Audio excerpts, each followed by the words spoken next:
소설이나 연극에서 희극과 비극을 나누는 기준이 무엇인지 아십니까? 그 마지막이 어떻게 끝나느냐에 달려 있습니다. 중간 과정이 아무리 화려하고 찬란해도 마지막이 슬프게 끝나면 그것은 비극입니다. 그러나 중간에 어려움을 겪고 많은 갈등과 아픔을 겪어도 마지막이 해피 엔딩이면 그것을 희극이라고 부릅니다. 우리 인생도 마찬가지입니다.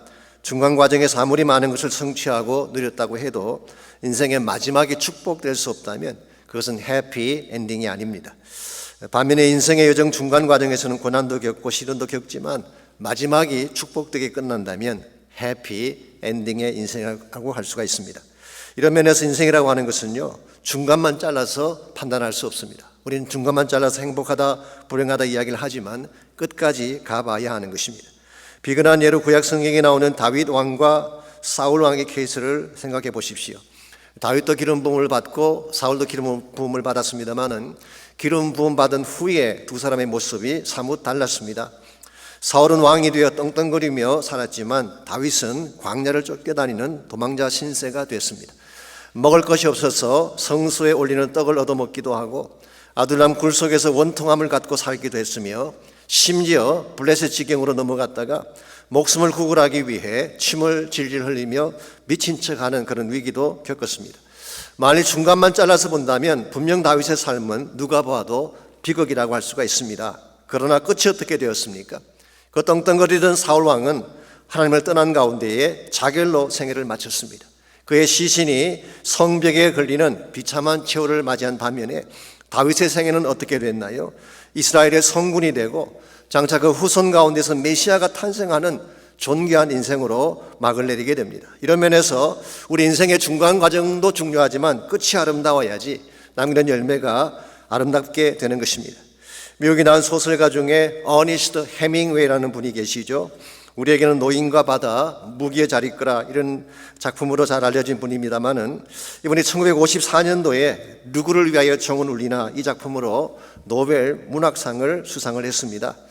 그분의 직설적인 화법과 문학적 재능으로 말미암아 세계적인 명성을 얻게 되죠. 그 결과 부를 축적하고 성공적인 삶을 누리게 됐습니다. 심지어 파리의 상류층 사람들과 어울리는 가운데에 피카소 같은 거장과도 교분을 나누었다고 하니까 그 명성이 얼마나 화려했는지 짐작해 볼 수가 있습니다. 그랬던 그가 1961년도에 자신의 자택에서 샷건으로 자결함으로 그의 생애를 마치고 말았습니다. 그가 마지막 남긴 말이 무엇인지 아십니까? 이것은 그의 묘비에 새겨진 글입니다마는 일어나지 못해 미안하오 그 한마디를 남겼습니다. 죽었으니 일어날 수가 있겠습니까? 유머스럽게 표현한 것 같게 보이기도 하지만 실상은 절망과 허물을 담고 있는 말이었습니다. 해밍웨이의 처음은 화려했는지 모르지만 그의 마지막은 해피 엔딩이 아니었습니다. 그 반면에 몇 년 전에 한국에 있는 신문에 소개된 한 아름다운 이야기가 있습니다. 오예순이라고 하는 70세가 넘으신 권사님의 스토리입니다. 이분은 일찍이 남편을 사별하고 혼자 어렵게 하나밖에 없는 딸을 양육해왔던 분입니다. 그래도 딸이 잘 성장을 해서 결혼도 하고 두 손자까지 얻게 되어 참 기뻐했습니다. 그랬는데 어느 날 딸의 일가족이 뜻밖의 사고로 모두 세상을 떠나는 참변을 당하게 됐습니다. 남편과 사별한 후에 유일한 피부치료 의지했던 딸은 말할 필요가 없고 친자식처럼 정겹게 굴었던 사위와 눈에 넣어도 아프지 않을 손자들을 한꺼번에 잃어버린 것입니다. 여기까지만 보면 분명히 불행한 인생처럼 보여지죠. 평생을 고생하며 살아왔는데 사랑했던 자녀들마저 다 잃어버렸으니까. 그러나 이것이 스토리의 끝은 아닙니다. 어느 날 보험회사에서 연락이 왔습니다. 사위 되시는 분이 예전에 가입해 놓았던 보험금이 있는데 다른 상속자가 없는 관계로 권사님에게 그 모든 돈이 넘어온 것입니다. 액수가 1억 원이 넘었습니다. 당시로서는 굉장히 큰 금액이었습니다. 주변 사람들이 홀로 근근히 어렵게 살아오셨는데 이제 좀 편안한 곳으로 옮기셔서 노후를 잘 보내시는 것이 어떠냐 그렇게 충고를 했습니다마는 권사님은 그 돈을 그렇게 쓰지 않고 전액을 가난한 학생들을 위한 장학금으로 내어놓았습니다. 내 육신의 자식은 나를 떠났지만 저들도 나의 자식이다. 이와 같은 신념으로 오예순 장학금을 만들고 수많은 학생들을 섬기면서 행복하게 살고 계신다는 스토리였습니다. 오 권사님의 살아오신 과정은 험악했는지 모르지만 분명 그분의 인생은 해피 엔딩이었습니다. 오늘 여러분과 저도 이런 삶을 살아야 되지 않겠습니까? 우리 인생의 여정 과정에는 좋은 일도 있고 어려운 일도 있을 수가 있습니다. 성공도 있고 실패도 있으며 영광된 순간도 있고 아픔의 시간도 주어지는 것입니다. 그러나 중간 과정이 어땠든지 중간에서 느꼈던 고통과 아픔이 얼마나 깊든지 상관하지 아니하고 우리 삶의 마지막은 해피 엔딩이 되어야 됩니다.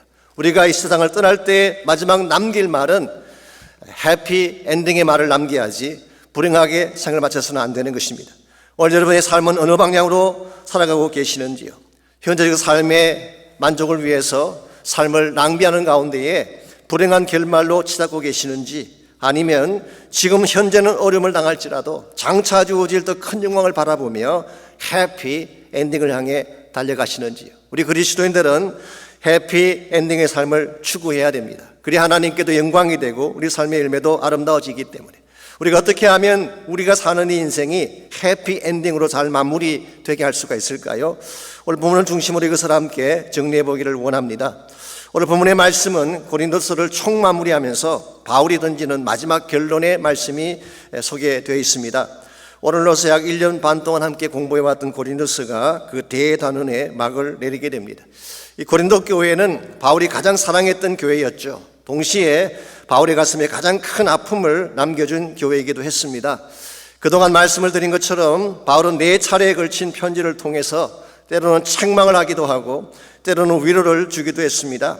때로는 경고와 갈등과 투쟁을 표현했는가 하면 때로는 견딜 수 없는 아픔과 분노를 적기도 했습니다.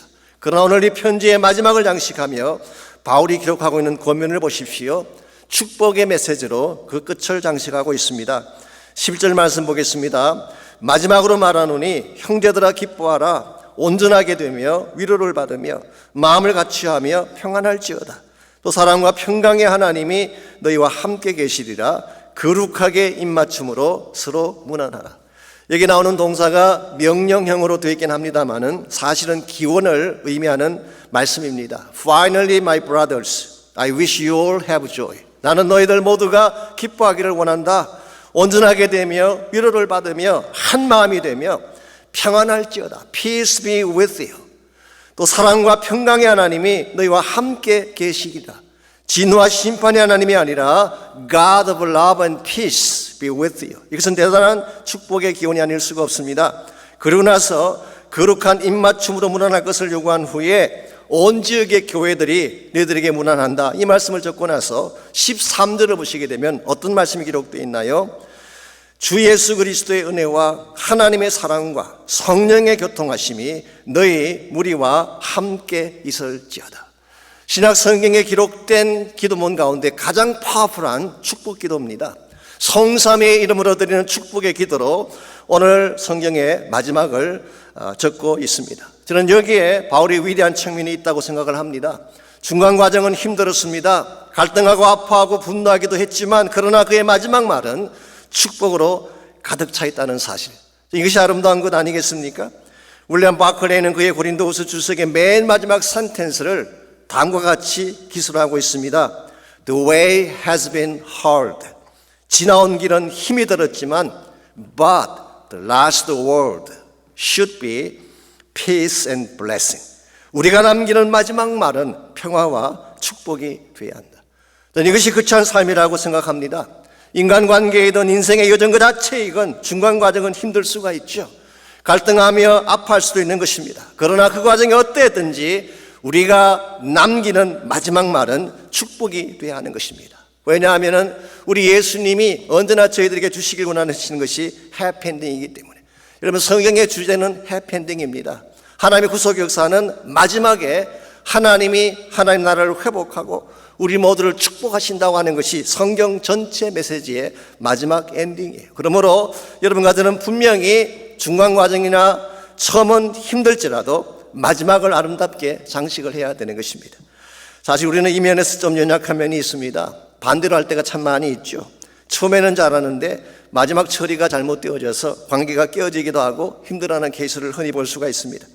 제가 오래전에 어떤 작가 한 분이 결혼에 대해 묘사한 글을 본 적이 있는데요. 신혼 때는 부부가 밤참으로 피자를 먹으면서 즐기지만 1년 좀 지나가면 냉장고에서 아무것이나 꺼내 먹다가 10년 정도 지나면 부부 싸움하느라고 아무것도 먹지 못한다. 이게 무슨 말일까요? 처음에는 달콤했는데 갈수록 쓴맛이 난다, 그런 뜻 아니겠습니까? 여러분, 인생을 살아가다 보면요, 좋은 때도 있고 싫어할 때도 있습니다. 정이 갈 때도 있고 미움이 솟구치는 날도 있죠. 우리 모두가 연약한 인간이기 때문에 그렇습니다. 심지어 빌리그램 목사님의 사모님 같은 분도 이런 말씀을 하신 적이 있다고 그러지 않습니까? 이건 빌리그램 목사님 설교에 나오는 이야기입니다. 한 번은 기자가 물었어요. 혹시 남편을 미워해 보신 적이 있습니까? 그때 사모님이 never, 절대 그런 적은 없습니다.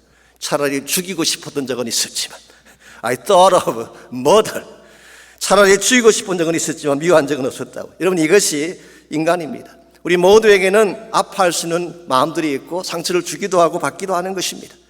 혹시 젊은 분들 가운데에 갈등 가운데 힘들어하는 분이 있다면 여러분만 그런 거 아니에요. 우리도 다 겪었던 과정이고 모든 인간이 다 그렇게 사는 것입니다. 이와 같이 우리 삶의 현실 자체는 힘들어하기도 하고 아파하기도 하고 인생의 과정 자체는 많은 고통과 갈등을 안고 있지만, 그럼에도 불구하고 우리 삶의 마지막은 해피 엔딩이 되어야 합니다. 그래야지 여러분 자신에게도 복이 되지만 하나님께도 영광이 되기 때문에. 자, 그렇다면 우리가 한 번밖에 살지 못하는 인생인데요, 어떻게 하면 우리 삶의 마지막을 아름답게 잘 장식함으로 하나님께도 영광을 돌리고 우리 자신의 삶에도 귀한 자취를 남기며 살아갈 수 있을지, 오늘 본문을 보시게 되면 여러분 가족과 인생을 살아가는 과정에서 행복되게 결론을 맺으려면 꼭 필요한 몇 가지 원리가 오늘 본문에 소개가 되어 있습니다. 우리가 해피엔딩의 삶을 살기를 정말 원한다면 첫 번째로 진리와 함께 가야 됩니다. 진리와의 동행이 있어야지 해피엔딩을 맺는 것입니다. 8절 말씀 보시게 되면 사도 바울이 일평생을 살아올 때 가장 중요하게 생각했던 삶의 모티베이션, 삶의 동기 하나가 8절에 소개가 되어 있습니다. 우리는 진리를 거슬러 아무것도 할 수 없고 오직 진리를 위할 뿐이라고 했어요. 킹제임스 버전을 봤더니 We can do nothing against the truth but for the truth. 우리는 진리에 대해서는 절대로 거역할 수가 없고 오직 진리를 위한 삶만 산다, 그런 고백이었습니다. 여기서 말하는 진리는 1차적으로는 복음의 진리를 말합니다. 왜냐하면 지금까지 말씀해 오신 내용이 복음에 대한 스토리였기 때문에. 그러나 동시에 저는 이것이 바울의 삶 속에 나타난 예수 그리스도의 진리 그 자체를 의미한다고 보고 있습니다. 실제로 바울의 삶 속에는 진리가 있었어요. 진리의 말씀도 있고 하나님이 주시는 계시의 말씀도 있었어요. 오직 예수 한 분만이 구원자라는 진리가 그에게 있었습니다. 그분만이 소망이요 생명이라는 진리가 있었고 그분의 십자가만이 유일한 구원의 길이라고 하는 진리가 바울의 삶 속에 있었어요. 이것이 바울의 삶을 드라이브했던 가장 강력한 힘이요 동기라고 말할 수가 있습니다. 이 진리를 나누고 전파하기 위해서 바울은 어디든 갔어요. 이걸 위해 살았고 이걸 위해 죽기를 원했던 것이 사도 바울의 생애였다고 말할 수가 있습니다. 그런데 이와 같이 진리를 위해 진리와 함께 간다는 삶이 쉬운 일일까요? 결코 쉽지 않습니다. 여러분, 진리를 선택하게 되면 반드시 따라오는 것이 반대와 핍박입니다. 실제로 바울은 그렇게 살았고 많은 고통을 당했죠. 차라리 타협을 하면 박해는 주어지지 않습니다. 세상과 적당히 타협하고 그 짓에 묻혀 살게 되면 maybe 더 편안한 삶을 살게 될지도 모르겠어요. 이 점식으로 표현하자면 악플도 달리지 않을 수가 있고 왕따도 당하지 않을 수가 있고 maybe 세상 출세에 도움을 받을 수도 있습니다. 그러나 이와 같이 세상과 타협하는 가운데에 진리를 떠나는 삶은 주님이 기뻐하시는 삶이 아닙니다. 왜냐하면 우리와 함께 동행하시는 예수님 자체가 진리시기 때문에 진리를 거역한다든가 진리를 떠난 삶은 아무리 겉모양이 화려해 보여도 마지막 결국은 패망할 수밖에 없는 것입니다. 실제로 복음서를 보시게 되면 진리이신 예수님께서 어떻게 사셨는지가 복음서에 자세하게 소개가 되어 있습니다. 진리 자체이신 예수님이 이 땅에 태어났을 때에 사람들은 그를 거부했습니다. 예수님께서 공생애를 시작하며 진리를 선포했을 때에 사람들은 오해하고 경계하고 배척했죠. 때로는 미치광이로, 때로는 반민족주의자로, 때로는 일부 폐지론자로, 심지어는 귀신 들렸다고 누명을 씌워서 쫓아내기도 했습니다. 그러다가 결국은 십자가라고 하는 최악의 형태를 지고 골고다에서 죽어가시지 않았습니까? 여기까지만 보게 되면 예수님의 생애는 불행한 것처럼 보입니다. 예수님의 진리는 가치가 없는 것처럼 보여지죠. 그러나 예수님은 사흘 만에 부활하심으로 그분이 지금까지 선포했던 말씀이 진리인 것을 증명하셨고 예수 그리스도 한 분만이 하나님께로 갈 수 있는 유일한 구원의 길이라는 사실을 선포함으로써 온 인류를 구원하며 모든 사람에게 생명을 주는 아름다운 열매를 남기지 않았습니까? 여러분 가정의 삶에도 이와 같은 면에서 진리가 필요합니다. 진리와 함께 가는 것이 힘들긴 하지만 진리와 같이 가야지 하나님 기뻐하는 열매도 맺을 수가 있게 되고 삶의 방향도 바르게 되는 것입니다. 그런데도 불구하고 오늘 이 시대를 사는 사람들 중에는 진리가 아닌 적당한 처세술로 인생을 살려고 하는 분들이 많습니다. 이건 대단히 위험한 선택이 아닐 수가 없습니다. 하나님의 길을 떠나게 되면 잘 살 것 같지만 사실은 망하는 길이기 때문에 그렇습니다. 잠언 14장 12절은 다음과 같이 경고하고 있습니다. 어떤 길은 사람의 보기에 바르나 필경은 사망의 길이다 그랬어요. 사람의 보기에 바른 길이 중요한 게 아니라 하나님 보시기에 바른 길이 중요하다는 뜻이에요. 여러분이 만약 세상을 따라 살고 사람들을 따라 살기 시작하게 되면 편하게 살지는 모르지만 맺게 되는 열매는 항상 파멸인 것입니다. 제가 몇 년 전에 신문기사를 통해서 읽게 된 재미있는 스토리 하나가 있습니다. 스펙보다 열정이라고 하는 이 책의 출간과 관련된 기사였습니다. 그 책의 부제가 뭐냐고 하면은 전교 꼴찌에서 삼성 맨까지라고 하는 부제가 적힌 그런 책입니다. 이 책을 쓴 분이 실업계 고등학교에서 꼴찌만 하던 사람인데 연세대학교에 입학을 했습니다. 이 정도면 굉장하죠. 괜찮은 것입니다. 그런데 이분이 여기서 멈추지 않고 전국을 돌아다니면서 강연을 했어요. 자신이 대학에서 전체 수석을 해서 졸업도 하기 전에 삼성 SDS의 특채가 되었다. 그렇게 강연을 하고 그것을 책으로 출간을 한 것입니다. 그런데 책이 출간된 지 보름 만에 일이 터지고 말았어요. 삼성 SDS에서 그런 사람 입사한 적이 없다. 그렇게 항의가 왔어요. 연세대학교에서도 그 사람 학사 경고 3번 받고 제적당한 사람이다. 그렇게 항의가 왔어요. 결국 출판사에 손해배상금 2천만 원을 물어주고 결혼하겠다던 자매에게 사기죄로 고소를 당해서 스펙보다 열정이 아니라 스펙보다 거짓이라고 하는 수치스러운 말을 남기고 사라지게 됐다는 그런 스토리. 여러분, 왜 이와 같은 현상이 벌어지는 것일까요? 어느 길로 가든 성공만 하면 된다고 하는 잘못된 여행주의에 기인한 것입니다. 여러분께서 아무 길을 가도 출세하고 성공하고 잘 살면 된다는 이 생각은 성서적이지 않습니다. 하나님이 기뻐하는 길은 바른 길이에요. 힘들어도 진실되게 사는 것입니다. 여러분, 진리를 따라 살고 예수의 진실함과 같이 길을 걸어가게 되면 혹시 인생의 과정 속에서는 손해를 보기도 하고 핍박을 당할지 모르지만 여러분이 마지막 맺게 되는 열매는 항상 해피 엔딩이 되는 거예요. 그러므로 우리가 진정한 차원에서 우리 삶이 아름답게 잘 마무리가 되기를 원한다면 진리와 함께 가는 것이 필요합니다. 두 번째로 해피엔딩의 삶을 살려면 사랑의 열망을 가져야 됩니다. 이것은 상대를 사랑하고 축복하기를 원하는 우리의 열망을 말하는 것입니다. 이것이 있어야지 깨어진 관계가 회복이 되어 갈등이 변화해서 아름다운 열매가 맺혀지게 되는 것입니다. 9절 말씀 보시게 되면 이 고린도 교회 성도들을 향해서 바울이 가졌던 열망이 어떤 것인지가 9절에 자세하게 나와 있습니다. 9절 말씀 제가 읽습니다. 우리가 약할 때에 너희가 강한 것을 기뻐하고 또 이것을 위하여 구하니 곧 너희가 온전하게 되는 것이라고 했습니다. 여기에 구한다는 표현이 나오는데요, 요코메타라고 하는 이 헬라 말이 사실은 기도한다 그 의미보다 훨씬 더 강한 뜻을 갖고 있습니다. 많은 영어 성경들이 pray라고 번역을 했는데요, 사실은 그것보다 훨씬 더 strong한 의미가 있어요. 간절히 원한다, strongly wish한다, 그렇게 번역하는 것이 더 옳습니다. 그래서 J.B. 필립스라고 하는 분은 오늘 이 본문을 이렇게 번역을 했습니다. 이 구한다는 것을 열망, ambition으로 번역을 하면서 다음과 같이 9절 전체를 번역을 해놓았어요. 당신을 강하게 할 수만 있다면 우리는 약자가 되어도 좋습니다. 당신이 진실로 성숙한 크리스찬이 되는 것, 이것이 우리의 열망입니다. 여기에 사도 바울이 지금까지 사역해왔던 사역의 방향과 고울이 잘 나타나 있다고 생각합니다. 당신을 복되게 할 수만 있다면, 당신을 세우고 당신을 성숙한 크리스찬이 되게 만들 수만 있다면 나의 영광은 사라져도 좋고 나의 위치는 약자가 되어도 좋다는 것이죠. 이것이 바로 거룩한 열망이고 상대를 축복하기 위한 사랑의 열망입니다. 바울에게 이와 같은 열망이 있었기 때문에 그 숱한 갈등과 상처에도 불구하고 끝까지 고린도 교회를 축복할 수 있었고 드디어 아름다운 회복의 열매를 맺게 된 것입니다. 여러분과 저에게도 이와 같은 열망이 필요합니다. 사랑하며 축복하기 위한 열망이 있어야지 깨어진 관계가 다시 회복이 되는 것입니다. 사실 오늘 여러분과 제가 화목을 만든다고 이야기를 하지만 사실 쉽지는 않습니다. 화목하려면 무엇인가 내가 먼저 하는 것이 있어야 되는데 상대가 먼저 해주기를 기다리니까 화목이 일어날 수가 없는 것입니다. 내가 먼저 다가가야 되고 내가 먼저 사랑을 베풀어야 되고 내 마음 가운데에 무슨 일이 있어도 저 사람을 사랑하리라고 하는 열망이 분명해야지 우리는 힘든 관계를 회복을 하고 마침내 좋은 열매를 맺게 되는 것입니다.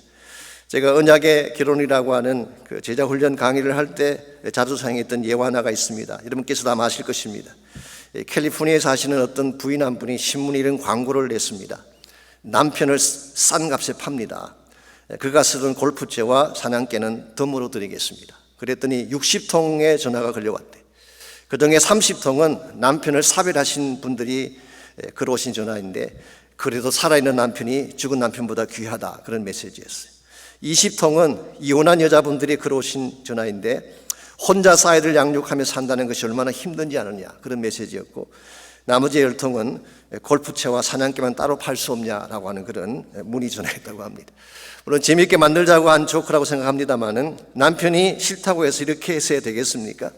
우리가 인생을 살아가다 보면 관계가 좋을 때도 있지만 깨어질 때도 있죠. 깨어졌을 때에 우리가 어떤 일망으로 다가가느냐가 중요한 것입니다.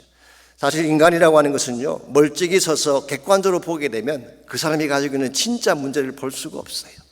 객관적인 차원에서 좋다 나쁘다 그렇게 평가만 하면은 그 사람이 가진 진짜 아픔과 문제를 볼 수가 없습니다. 근데 가까이 다가서 보게 되면 그 심령 내면에 있는 목마름을 볼 수가 있어요.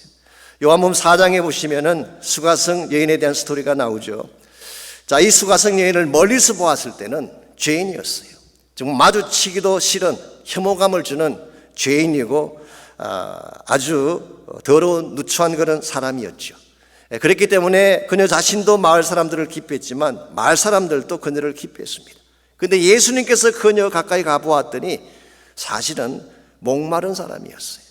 사랑에 목마르고 인정에 목마르고 사람답게 살지 못함에 대한 목마름이 있는 인생, 이 사실을 간파하신 예수님께서는 그를 책망하기보다 그가 가장 필요로 하는 생수를 그에게 공급해주고 그 결과 그녀의 삶이 회복과 치유가 일어나게 도와준 것입니다.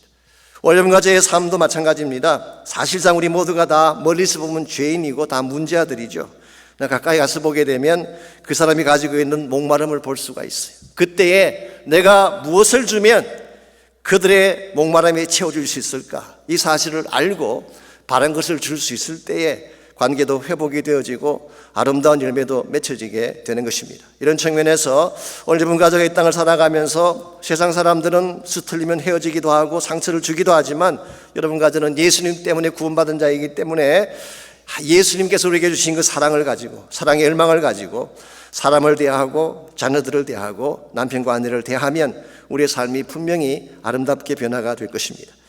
여러분 가족의 삶이 해피엔딩이 되기를 정말 원한다면 1차적으로는 진리가 필요하죠. 진리를 떠난 축복은 진정한 축복이 아닙니다. 그러므로 반드시 진리와 함께 가야 됩니다. 둘째는 바른 열망을 가져야 되는데 상대를 축복하고 사랑하기 위한 열망이 있어야지 관계성이 회복되고 결과가 아름답게 맺어지게 되는 것입니다. 그러나 이 두 가지만으로 충분하지가 않습니다. 또 한 가지 중요한 것이 있는데 그것이 바로 하나님의 충만한 임재입니다.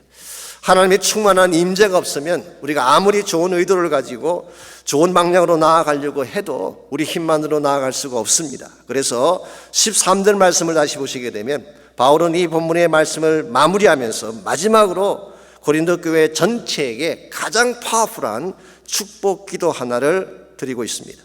주 예수 그리스도의 은혜와 하나님의 사랑과 성령의 교통하심이 너희 무리와 함께 있을지어다. 어디서든 많이 듣던 말 아닌가요? 예배 끝날 때 드리는 축도입니다. 이것은 성삼위 이름으로 드리는 최상의 축복, 이 최상의 베네딕션 속에 성삼위 하나님의 full presence, 충만한 임재가 다 들어있습니다. 주 예수 그리스도의 은혜가 어떤 은혜를 말할까요? 날 위해 죽으신 십자가의 은혜를 말합니다. 나의 모든 죄, 나의 모든 허물, 나의 모든 더러움을 맑게 씻고 새롭게 하신 주님의 은혜, 나 같은 죄인이 용서함 받아서 주 앞에 옳다 무덤은 어린 양 예수의 속죄함의 피라는 이 고백 가운데 담겨있는 하나님의 은혜, 사실 이 한 가지만 있어도 우리는 그 은혜를 감당할 길이 없는데요. 두 번째로 하나님의 사랑을 이야기합니다. 이 사랑은 어떤 사랑일까요? 어떤 죄인도 받을 수 있는, 어떠한 탕자도 받아주는 unconditional한, 끝나지 않는 하나님의 사랑을 말하는 것입니다. 나의 아픔을 아시고 나의 눈물을 닦으시며 사랑한다 내 딸아, 사랑한다 내 아들아, 내가 너를 사랑하노라 품으시고 안으시는 아버지 사랑. 세 번째가 성령의 교통하심입니다. 이 교통한다는 이 말의 뜻은 사실은 코이노니아입니다. 헬라 말은 내 안에 친히 내조하셔서 깨어진 나를 만져주시고, 내가 다운되었을 때 일으켜주시고, 낙심했을 때 위로해 주시는, 황폐하고 마른 나의 심령 가운데에 폭포수 같은 생수의 강을 부어주시는 성령의 코이노니아. 이 세 가지 하나님의, 성삼위 하나님의 임재가 만약 우리 삶 가운데 나타나게 된다면 여러분 감당하지 못할 문제가 없어요. 하나님의 풀 프레전스가 나의 삶 가운데, 나의 심령 가운데 가득 넘치게 된다면 광야 한복판에서도 찬송하며 기뻐하며 살 수가 있는 것입니다. 이런 의미에서 우리에게 진짜 중요한 것은 환경이 아닙니다. 사람들이 찌르는 가시도 아니고 나의 무능력함도 아닙니다. 나의 삶 속에, 나의 심령 가운데에 이와 같은 하나님의 충만한 임재가 있느냐 없느냐가 결정하는 것입니다.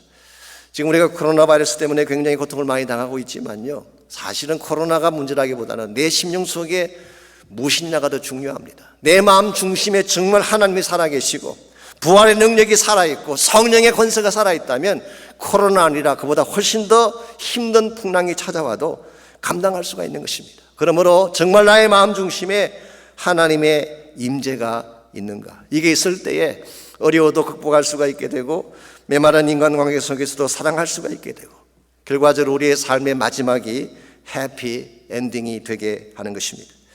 오래전에 저희 교회에서 혈액암으로 투병하시다가 천국에 가신 자매님 한 분이 계셨습니다. 제가 알기로는 그분이 한국에 계실 때 고생을 많이 하셨어요. 어릴 때 가난한 집에 태어나셔서 정말 험악한 일을 하면서 성장을 했습니다. 나중에 남편을 만났는데 그 만남이 잘못된 만남이었던 것 같습니다. 아픔과 상처의 시간을 많이 보내다가 아들 하나 데리고 미국으로 오셨어요. 그랬는데 설상가상으로 그만 백혈병에 걸리게 된 것입니다. 물론 제 교회에서도 기도를 많이 했고 저도 개인적으로 여러 차례 방문을 했습니다만은 제가 마지막으로 그 시티 오브 호프라는 병원이 있죠. 그 병원을 방문했을 때에 머리카락은 다 빠지고 뼈만 남은 앙상한 모습에 두 팔은 멍이던 것처럼 시퍼렇게 변해 있었습니다. 마지막에 가까우게 되면 실핏줄이 터져서 그렇게 되는 현상이라고 합니다. 그때 그분이 저를 붙잡고 물은 질문이 이것입니다.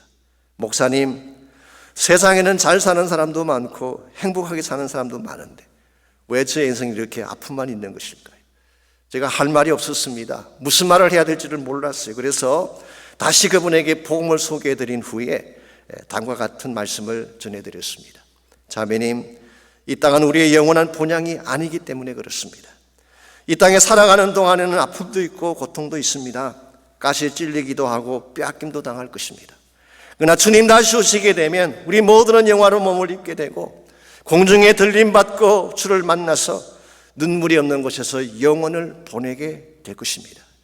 그랬더니 그분의 얼굴이 환해지면서 목사님 참 그렇죠, 참 그렇죠 하면서 기쁨 속에 주님 품에 안기는 것을 본 적이 있습니다. 저는 이와 같은 것이 해피 엔딩이라고 생각합니다. 우리의 삶의 여정은 힘들 수 있죠. 중간 과정에서는 아픔과 가시에 찔릴 수도 있습니다. 그러나 예수 그리스도 안에 있는 사람들에게는 마지막에 하나님을 향한 찬양이 살아나게 되고 기쁨과 소망이 살아나기 때문에 우리는 무슨 일을 당해도 우리의 마지막은 해피 엔딩이 되는 것입니다.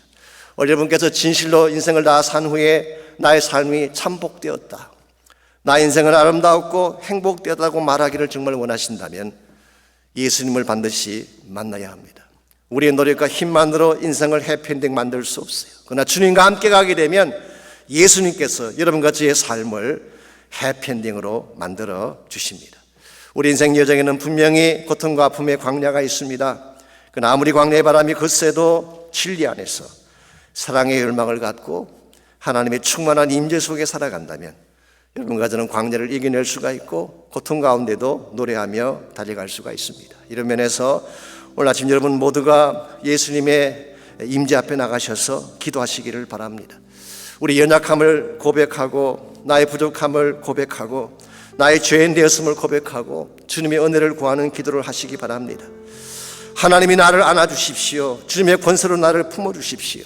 그래서 나에게 주어진 모든 풍랑도 극복하게 하시고 주님과 함께 그 진파들을 넘어서서 주의 나라 위에 날아오를 수 있도록 힘을 달라고 기도하시기를 바랍니다. 혹시 여러분 가운데 아직도 예수님 만나지 못한 분이 혹시 계신다면 마음의 문을 열고 주님을 초청하는 기도를 드리시기 바랍니다. 주님 만날 때까지 참된 차원의 해피니스, 행복은 주어질 수가 없습니다. 주님 만나야 됩니다. 주님 만나면 우리 현재적인 삶도 아름답게 되지만 우리의 마지막이 가장 존귀한 해피엔딩의 삶이 되기 때문에 반드시 예수님을 만나야 됩니다. 그럼 우리 시간 마음의 문을 열고 주님을 초청하고 주님이 내 심령 가운데 역사하시도록 간구하며 여러분의 마음 가운데 혹시라도 아픔이 있다든가 상처가 있다면 성령께서 만져주시도록 기도하시고 여러분의 힘으로 일어날 수 없는 어려운 난관이나 고난이 혹시 있다면 부활의 권세로 나를 붙잡아 주셔서 승리하게 해달라고 기도하시기를 바랍니다. 우리 다 같이 한 목소리로 함께 결단의 기도, 헌신의 기도 드리겠습니다.